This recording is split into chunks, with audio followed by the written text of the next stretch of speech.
बड़े आर्थिक सुधार पर बात करने वाले हैं। ये है इंसॉल्वेंसी एंड बैंक्रप्सी कोड 2016, जिसे हम सब आईबीसी के नाम से जानते हैं। सुना है इसने दिवालियापन से निपटने का, मतलब कंपनियों के डूबने पर जो होता था उसका पूरा तरीका ही बदल दिया है। तो आज जरा इसी को समझने की कोशिश करते हैं कि ये है क्या, क्यों आया और क्या सच में इसने कुछ बदला है। बिल्कुल। और ये समझना अहम है कि आईबीसी कोई बस एक अकेला कानून नहीं है। इसने असल में कई पुराने बिखरे हुए कानूनों को, जैसे सिका था, सारफेसी एक्ट था, उनको एक साथ लाकर एक, कह सकते हैं, स्ट्रीमलाइंड सिस्टम बनाया है। अच्छा। हाँ, और ये सिर्फ बड़ी कंपनियों यानी कॉरपोरेट्स पर ही नहीं है, बल्कि पार्टनरशिप फर्म्स, एलएलपीज, यहाँ तक कि इंडिविजुअल्स पर भी लागू होता है। तो इसका मेन ऑब्जेक्टिव क्या था, मतलब मकसद क्या था इसे लाने का? देखिए, कई मकसद थे। सबसे बड़ा तो था कि ये जो दिवालियापन की प्रक्रिया है वो एक तय टाइम में पूरी हो, सालों साल ना अटकी रहे। दूसरा, कंपनी की जो एसेट्स हैं, जो संपत्ति बची है, उसकी ज्यादा से ज्यादा कीमत वसूली जा सके, वैल्यू मैक्सिमाइजेशन जिसे कहते हैं। फिर बिजनेस करना आसान हो, एंटरप्रेन्योरशिप को बढ़ावा मिले, और एक बहुत बड़ी बात क्या? कि जो लेनदार हैं, मतलब बैंक या सप्लायर्स जिनका पैसा फंसा है, उनको ताकत मिले। पहले क्या होता था, प्रमोटर्स डिफॉल्ट करके भी बैठे रहते थे।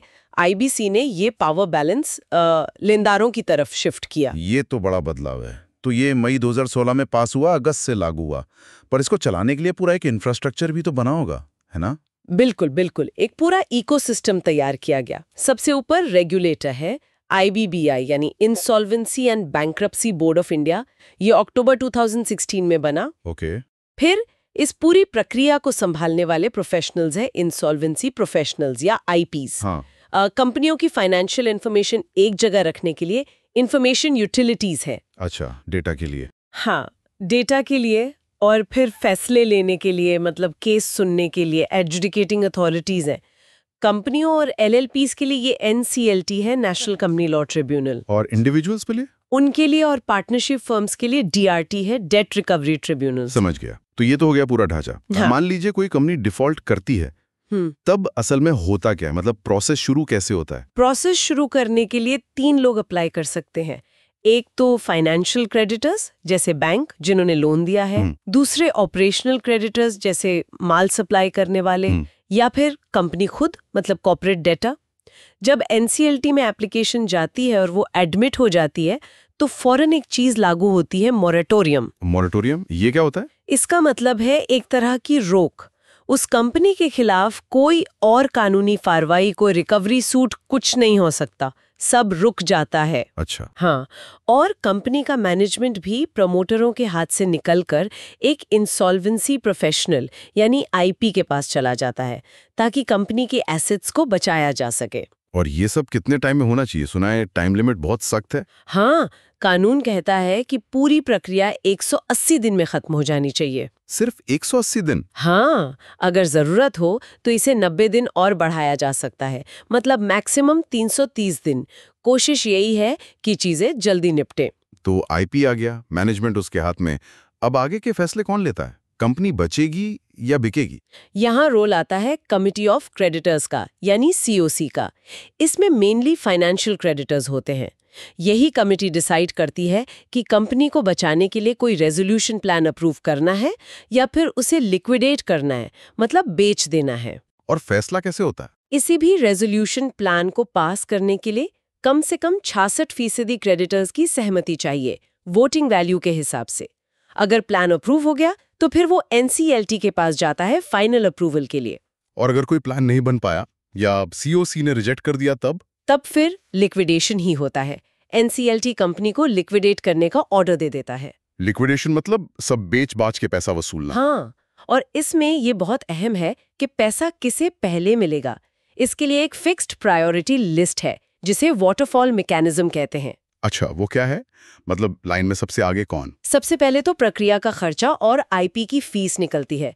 उसके बाद सिक्योर्ड क्रेडिटर्स, जिन्होंने लोन के बदले कुछ गिरवी रखा था, और साथ में मजदूरों का 24 महीने तक का बकाया। ओके।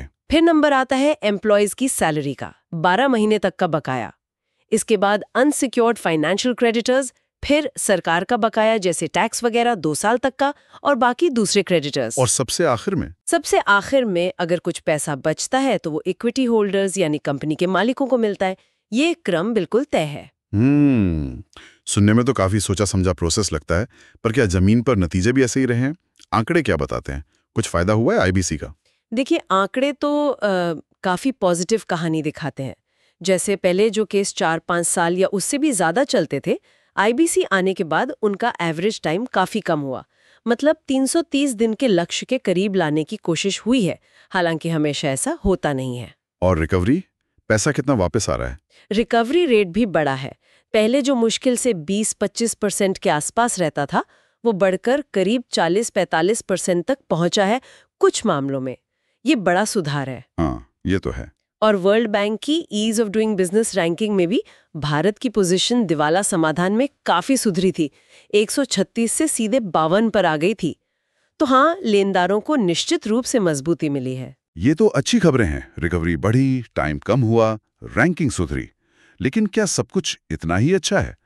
वो जो 330 दिन की टाइमलाइन है, क्या वो हमेशा फॉलो हो पाती है? यहीं पर असली चुनौतियां हैं। देखिए, सुधार जरूर हुआ है, पर ये 330 दिन वाली डेडलाइन अक्सर मिस हो जाती है। कुछ स्टडीज तो बताती हैं कि एवरेज टाइम असल में 800 दिन से भी ज्यादा रहा है कुछ पीरियड्स में। अरे, 800 दिन? ये तो 330 से बहुत ज्यादा है। हाँ, इसकी वजह भी हैं। एनसीएलटी बेंचेस पर केसेस का बोझ बहुत ज्यादा है, इंफ्रास्ट्रक्चर की कमी है, फिर रेजोल्यूशन प्लान कम ही अप्रूव हो पा रहे हैं। ज्यादातर कंपनियां लिक्विडेशन में जा रही हैं। और लिक्विडेशन में तो शायद वैल्यू भी कम मिलती होगी। बिल्कुल, जब तक कंपनी लिक्विडेशन तक पहुंचती है, उसके एसेट्स की वैल्यू काफी घट चुकी होती है। फिर कभी-कभी बड़े केसेस में कोर्ट के फैसलों से भी अनिश्चितता बढ़ जाती है, जैसे वो जेएसडब्ल्यू स्टील और भूषण पावर वाले केस में हुआ था। तो प्रोसेस लंबा खिंच जाता है। मतलब पिक्चर उतनी भी रोजी नहीं है, चुनौतियां काफी हैं। इस दौरान क्या कानून में कुछ बदलाव भी किए गए हैं इनको एड्रेस करने के लिए? हाँ, जरूरत के हिसाब से कई संशोधन हुए हैं। जैसे 2017 में एक बड़ा बदलाव आया था, जिसने विलफुल डिफॉल्टर्स, मतलब जो जानबूझकर लोन नहीं चुकाते, उन्हें अपनी ही कंपनी के लिए बोली लगाने से रोक दिया। अच्छा। हाँ, ये जरूरी था। बिल्कुल। फिर 2021 में एमएसएमईज यानी छोटे उद्योगों के लिए एक प्री पैकेज्ड रेजोल्यूशन प्रोसेस लाया गया। ये थोड़ा तेज और कम खर्चीला तरीका है, जिसमें मौजूदा मैनेजमेंट भी शामिल रह सकता है। तो अगर हम सम अप करें तो आईबीसी एक बहुत बड़ा कदम रहा है। इसने प्रोसेस को तेज किया, लेनदारों को ताकत दी, पर साथ ही टाइमलाइन का पालन, एनसीएलटी पर बोझ और रेजोल्यूशन की कम दर जैसी दिक्कतें भी हैं। हाँ, बिल्कुल सही कहा आपने। और ये हमें एक दिलचस्प सवाल पर लाता है। क्या स्पीड यानी प्रक्रिया को जल्दी खत्म करने और वैल्यू यानी संपत्ति का अधिकतम मूल्य वसूलने के बीच हमेशा सही संतुलन बन सकता है? मुश्किल सवाल है। हाँ, क्योंकि जब कानूनी दांव-पेच और अपीलें बीच में आती हैं, तो वो टाइमलाइन और निश्चितता दोनों को प्रभावित करती हैं। ये देखना होगा कि आगे चलकर ये संतुलन कैसे साधा जाता है। ये एक कंटिन्यूअस प्रोसेस है।